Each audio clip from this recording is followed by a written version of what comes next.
All right, welcome in everyone to a deep dive into, well, let's be honest, one of the most captivating subjects out there. Oh, I absolutely. mean, who doesn't love a good sea monster story? Right. Especially one as legendary as the Kraken. It's funny What's that? because on the surface, it seems like pure myth.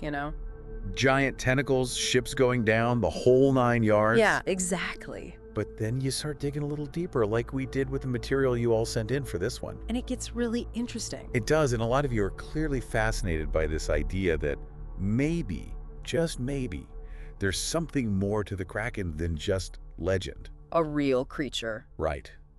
That's what we're going to explore today. Using your sources. Exactly. So we've got centuries-old maritime folklore, we've got those modern online discussions about unexplained events at sea, even some pretty out-there theories, and we're going to see what we can make of it all. Sounds good to me. All right, so let's start with the basics, the foundation of this whole Kraken conspiracy.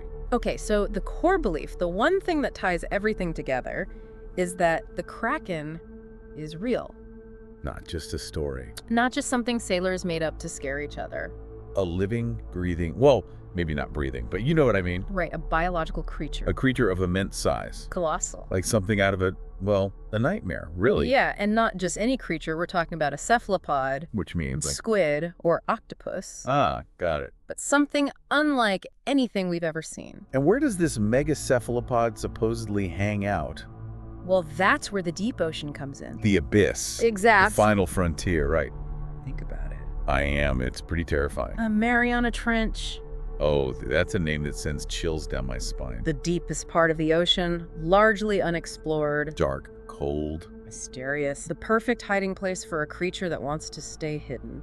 Okay, so we've got a giant Kraken lurking in the depths of the ocean. That's the theory. But it goes further than that, right? There's this whole idea that someone's keeping it a secret. That we're not being told the truth. A cover-up. And the reasons vary depending on who you ask. So what are some of the motives we saw in the material for keeping the Kraken under wraps? Well, some people say governments are involved. Classic conspiracy stuff. They don't want to cause mass panic. Imagine the chaos if everyone knew there was a giant Kraken out there. People would be terrified to go in the water. Exactly, and tourism would plummet. It makes sense from a certain perspective. Then you've got commercial interests. Like the fishing industry. Yeah, if word got out about a Kraken, who'd want to go out fishing? Not me, that's for sure. And shipping, imagine the insurance premiums. The whole global economy could be affected. And then there are the more, let's say, speculative theories. The ones that make you raise an eyebrow. Hidden agendas, secret societies, things like that. So a classic mix of plausible and far-fetched. Pretty much sums up most conspiracy theories, doesn't it? So, if you buy into this Kraken conspiracy, you're going to look for clues, right? Evidence. What do believers point to as proof that the Kraken is real and that someone's trying to hide it?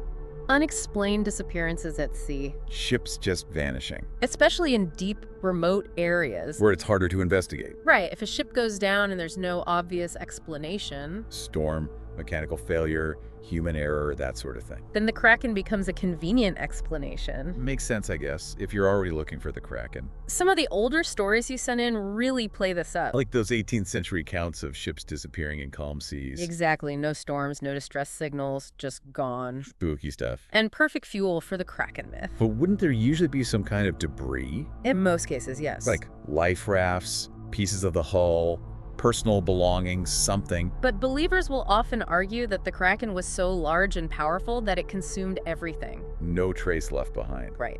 Okay, so that's one piece of the puzzle. Then you got the giant squid. Which we know exists, right? Absolutely. They've been documented, even filmed. Huge creatures. Yeah. But not quite Kraken-sized, are they? No, but they're close enough to fuel the imagination. So the logic is, if giant squid exists, Why not something even bigger? why not a Kraken? It's like saying, if there are wolves, there could be werewolves. Not exactly a scientific argument, but I see the point. It's about potential, the idea that nature could create something truly monstrous. And that maybe we haven't discovered it yet. Exactly. Okay, what about more modern evidence, like sonar readings, That's another favorite for Kraken believers. anomalous readings, things things that can't be explained by known marine life. Large, moving objects detected deep underwater. And they just assume it's the Kraken. Well, it's more like they interpret it as potential evidence. Because anything's possible down there in the dark. Exactly. And let's not forget the historical aspect. Oh, yes, centuries of seafaring tales. Going all the way back to ancient times. Stories of monstrous creatures that could drag ships to their doom. And these stories, they come from all over the world. Different cultures, different time periods, but with similar themes. Giant creatures, tentacles, a hunger for ships. And the Kraken believers will say, hey, there's too much smoke here for there not to be a fire. A kernel of truth in those legends. That's their argument, that these stories are based on real encounters, just exaggerated over time. A game of telephone played across centuries. But with a monstrous reality at its core. Okay, and the final piece of the puzzle. The one that really plays to our sense of wonder and fear. The vastness of the ocean. The fact that we've only explored a tiny fraction of it. Something like 5%? 5%. Yeah. So who knows what's out there in the other 95? Right. And for Kraken believers, that's the clincher. It could be hiding down there right under our noses and we'd never know. The perfect place for a creature that wants to stay hidden. All right, so we've heard the case for the Kraken, all the reasons why some people believe it's real and that there's a cover-up. But there's another side to this story. The skeptic. The scientists. The people who say, hold on a minute, let's look at the evidence. And the biggest problem for the Kraken theory is the lack of that evidence. Hard proof. Exactly. Despite all the stories, all the sonar blips, all the speculation, we've never found anything concrete. No bodies. No bone. No giant tentacles washing up on shore. No undeniable Kraken DNA. Nothing. And you'd think, with all the technology we have today, we'd have found something by now. If it was really out there. That's what the skeptics argue. And what about those unexplained disappearances at sea? Well, most of them, when you look closely, have perfectly natural explanations. Hey, storm. Mechanical failures. Human error. Pirates. Even. Pirates. Seriously. It still happens, believe it or not. Wild. Okay, so maybe we're too quick to blame the Kraken. That's the point. They're usually simpler, more logical explanations. What about the legends? The sea monster stories. Could they just be products of, I don't know, overactive imaginations? That's a big part of it. Think about it. You're a sailor, stuck on a ship for months. The ocean's vast and unpredictable. Storms, strange creatures. You're far from home. It's easy to let your mind wander. And suddenly, a big squid becomes a Kraken. Exactly. The stories get embellished, passed on, and over time, the legend grows. So it's more about human psychology than actual monsters. In many cases, yes. Okay, but we haven't explored that much of the ocean, right? True.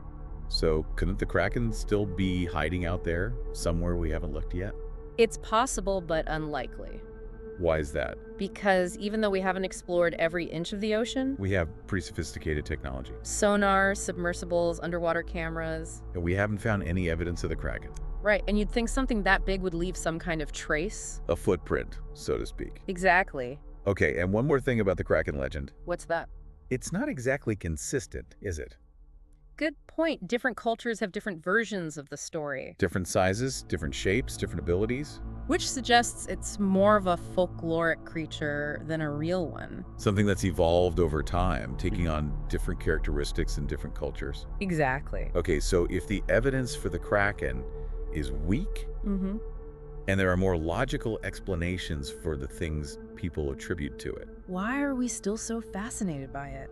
why does this legend persist Well, I think it speaks to something deeper about us? about our relationship with the ocean. It's vast, it's mysterious, it's powerful. And we're drawn to those things, even if they scare us. The Kraken embodies that fear of the unknown. The idea that something massive and dangerous could be lurking just beneath the surface? It's primal, isn't it? Absolutely. It taps into our deepest instincts. And there's a certain thrill to it too, right? Oh yeah, we love monsters. Even if they're just stories. They represent our fears, but also our fascination with the power of nature. And the Kraken is the ultimate sea monster. The king of the deep. And let's not forget the role of popular culture. Movies, books, video games. They've all helped to keep the Kraken legend alive. They've given it a visual form, a personality, And they've made it even more terrifying. which only adds to the fascination. Okay, but on a more serious note, Are there any downsides to believing in the Kraken conspiracy? I think so. Like what? Well, for one thing, it can lead to the spread of misinformation. People believing things that aren't true. Exactly, and that can have real-world consequences. Like, Well, imagine if people start blaming every boating accident on the Kraken. instead of looking for the real causes. Right, it could prevent us from learning from those accidents and making things safer. So it's not just about believing in a monster, it's about how that belief affects our actions. Exactly. And it could also hinder scientific research, couldn't it? If scientists are constantly having to debunk Kraken theories, Instead of focusing on real oceanographic studies. that's right, it can be a distraction. And let's not forget the potential for exploitation. People using the Kraken legend to make money Sensationalized documentaries, fake sightings, things like that. happens all the time. Preying on people's fears and fascination. It's a shame, really. So, as we wrap up this deep dive into the Kraken conspiracy, What have we learned?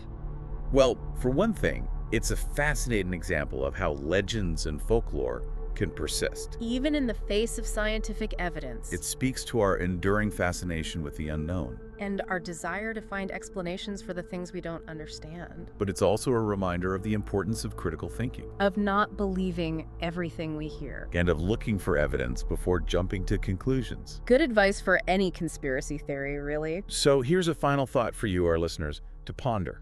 Okay, I'm listening.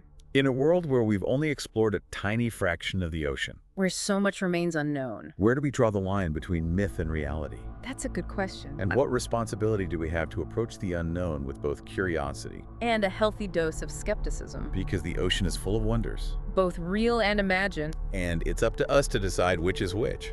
Well said. Thanks for joining us on this deep dive into the Kraken conspiracy. It's been a pleasure. Until next time, keep exploring. And keep those Kraken theories coming. We love hearing them. But maybe take them with a grain of salt. Or a whole bucket. You got it. See you all next time.